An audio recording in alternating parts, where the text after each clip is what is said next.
అంటాడు, దేవుడు ఆస్వాదించాలంటే ఒక వ్యక్తిని నువ్వు స్థిరముగా ఉండాలి, నువ్వు నిలిచి ఉండాలి. ఆయన సన్నిధి డ్రా చేయాలన్నప్పుడు మనం ఓచర్ ఇచ్చినప్పుడు కాయిన్ ఇస్తాడు మనకి.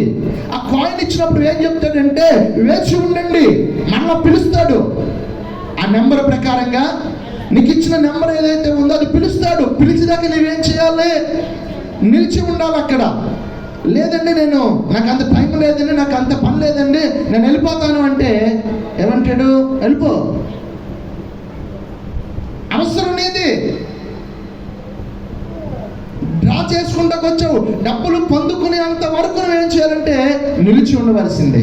దేవుడు కూడా దంచినాడు, ఇదిగో నేను మిమ్మల్ని ఆశీర్వదిస్తాను, కానీ నిలిచి ఉండాలి. నిలిచి ఉండటం లేదు భక్తిలో, భక్తిని అర్థం చేసుకుంటలో నిలబట్టలేదు.